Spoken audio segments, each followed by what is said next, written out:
Assalamualaikum warahmatullahi wabarakatuh.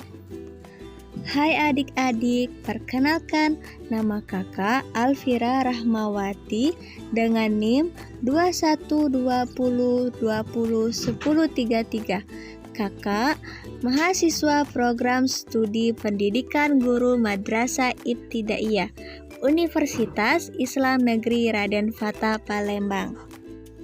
Bagaimana kabarnya hari ini adik-adik? Alhamdulillah, semoga kita senantiasa dalam keadaan sehat walafiat. Amin.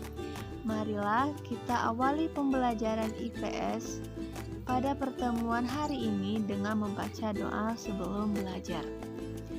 Bismillahirrahmanirrahim.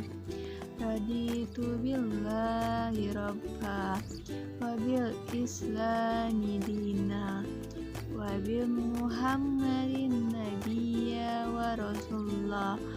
Rabbi zidni ilma warzuqni fahma. Amin. Adik-adikku yang sholih dan soleha, pada hari ini kita akan sama-sama belajar mengenai kerajaan dan peninggalan agama Islam di Indonesia. Kebanyakan penduduk negara kita beragama Islam. Bagaimana agama Islam masuk dan berkembang di negara kita? Umumnya, para ahli berpendapat agama Islam mulai masuk ke Indonesia pada abad ke-13 Masehi. Agama dan kebudayaan Islam masuk Indonesia melalui para pedagang yang berasal dari Arab, Persia, dan Gujarat atau India dan Cina. Agama Islam berkembang dan pesat di tanah air. Hal ini dapat dilihat dengan berdirinya kerajaan-kerajaan Islam. Kita akan membahas peninggalan-peninggalan sejarah dan kerajaan-kerajaan Islam di Indonesia.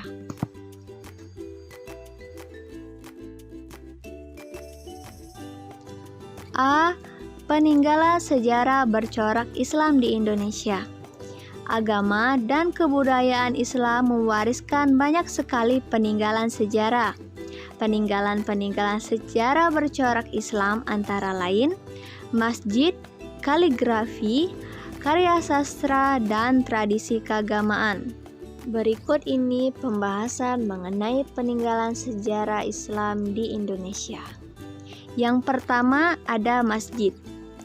Masjid merupakan seni arsitektur Islam yang paling menonjol. Masjid merupakan tempat peribadatan umat Islam. Berbeda sekali dengan masjid-masjid yang ada sekarang. Atap masjid peninggalan sejarah biasanya beratap tumpang bersusun. Semakin ke atas atapnya makin kecil. Jumlah atap tumpang itu biasanya ganjil, yaitu 3 atau 5. Atap yang paling atas berbentuk limas. Di dalam masjid terdapat 4 tiang utama yang menyangga atap tumpang. Pada bagian barat masjid terdapat mihrab. Di sebelah kanan mihrab ada mimbar. Di halaman masjid biasanya terdapat menara.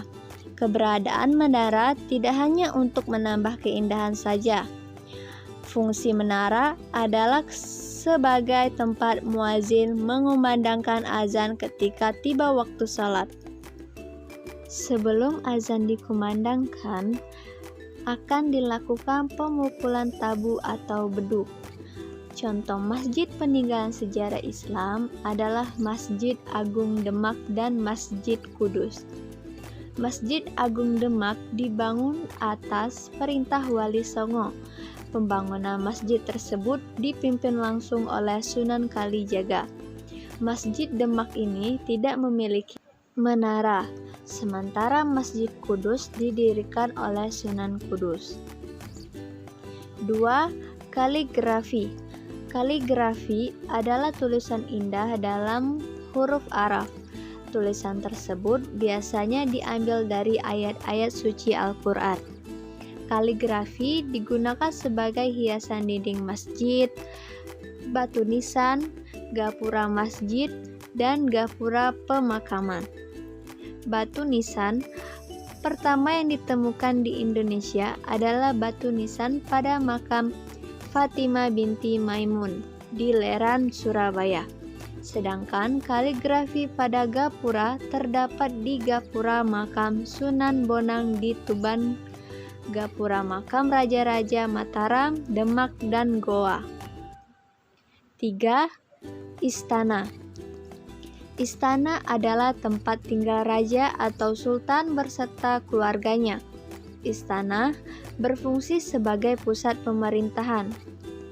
Adanya istana sebenarnya karena pengaruh Hindu dan Buddha. Setelah Islam masuk, tradisi pembangunan istana masih berlangsung. Akibatnya, pada bangunan istana yang bercorak Islam, pengaruh Hindu dan Buddha masih tampak. Saat ini peninggalan Islam yang berupa istana tinggal beberapa saja. Yang keempat, yaitu kitab. Kesusastraan Islam berkembang di Jawa dan Sumatera. Peninggalan karya sastra yang bercorak Islam adalah suluk dan hakikat. Suluk dan hakikat ada yang ditulis dalam bahasa daerah dan ada juga yang ditulis dalam bahasa Arab. Ada juga suluk yang diterjemahkan dalam bahasa Melayu. Suluk dan hikayat Indonesia menangkap ajaran masyarakat. Beberapa suluk terkenal adalah syair Si Burung Pingai dan syair Perahu karya Hamzah Pansuri, serta syair Abdul Muluk dan syair Gurindam 12 karya Ali Haji. Hikayat adalah cerita atau dongeng yang isinya diambil dari kejadian sejarah. Yang kelima, pesantren. Sejak masuknya Islam ke Indonesia, pesantren merupakan lembaga yang mengajarkan Islam. Pesantren pertama kali didirikan di daerah Jawa dan Madura oleh para kiai. Pesantren pertama kali dibangun pada masa Sunan Ampel, yaitu pada masa pemerintahan Prabu Kertawijaya dari Majapahit. Pesantren kemudian berkembang pesat dan melahirkan kelompok-kelompok terpelajar. Para santri belajar bahasa Arab, kitab kuning, fikih, pendalaman Al-Quran, tauhid, akhlak, dan tradisi tasawuf. Beberapa pesantren besar yang ada di Indonesia antara lain Pesantren Tebuireng di Jombang, Pesantren Lasem di Rembang, Pesantren Lirboyo di Kediri, Pesantren Asem Bagus di Situbondo, dan Pesantren Asy-Syidiqiyah di Jakarta. Yang keenam, tradisi. Beberapa tradisi Islam yang kita warisi sampai sekarang antara lain ziarah. Ziarah yaitu kegiatan mengunjungi makam. Yang keduanya, sedekah secara keluarga dengan mengundang tetangga sekitar. Yang ketiga, sekaten, yaitu perayaan Maulid Nabi Muhammad dalam budaya Jawa. B. Kerajaan-kerajaan Islam di Indonesia. Setelah kerajaan-kerajaan Hindu dan Buddha surut, mulailah berdiri kerajaan-kerajaan Islam di tanah air kita.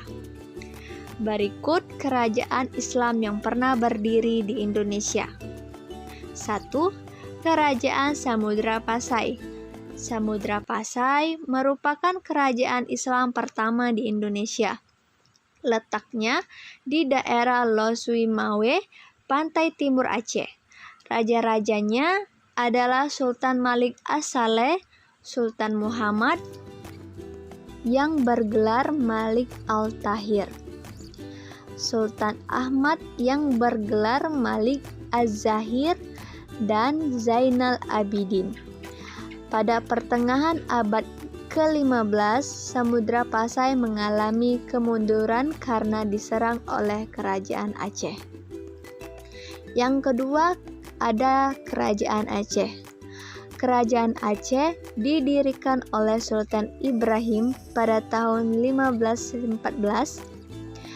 Aceh berkembang pesat setelah Malaka dikuasai Portugis.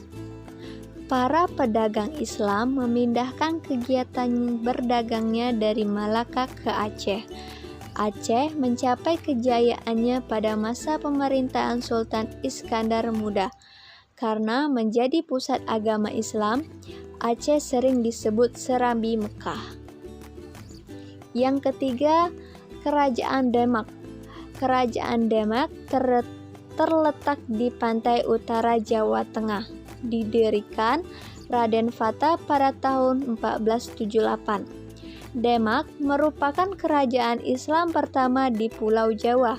Demak menjadi pusat kegiatan Wali Songo. Raden Fata mempunyai putra bernama Adipati Unus yang mendapat julukan Pangeran Sabrang Lor. Pada masa pemerintahan Sultan Tenggoro, Demak menyerang Sunda Kelapa, Banten, dan Cirebon. Ketiga daerah dapat direbut pada tahun 1526. Ketika menyerang Panurukan, Sultan Tenggoro tewas dalam pertempuran. Yang keempat, Kerajaan Mataram.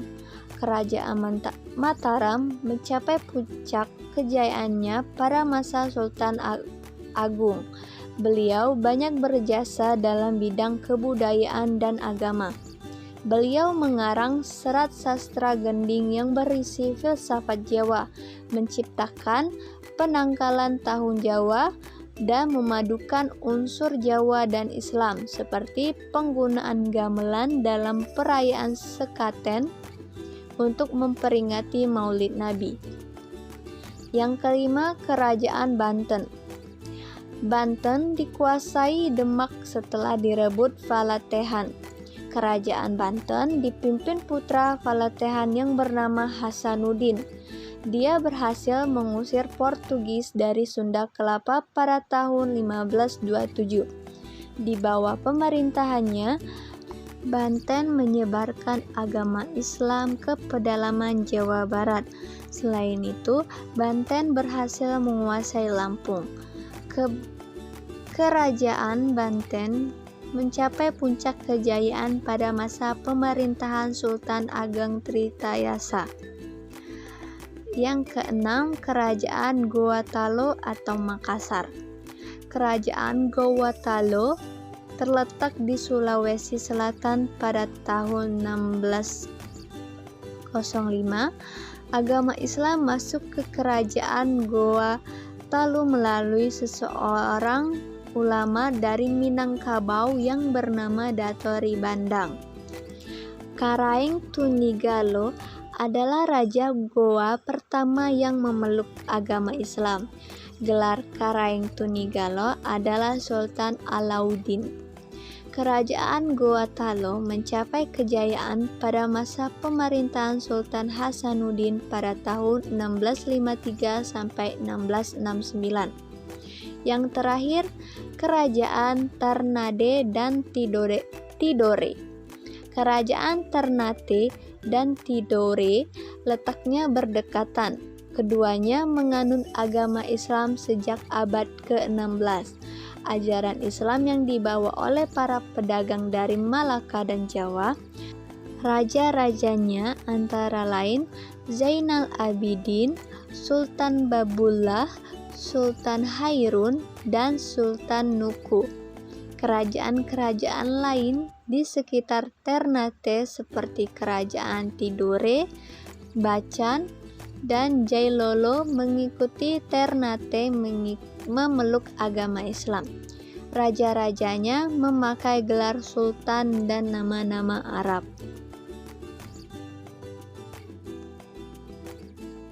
Semoga penjelasan dari kakak mudah dipahami ya.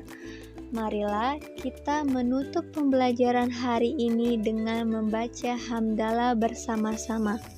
Alhamdulillah. Terima kasih. Wassalamualaikum warahmatullahi wabarakatuh.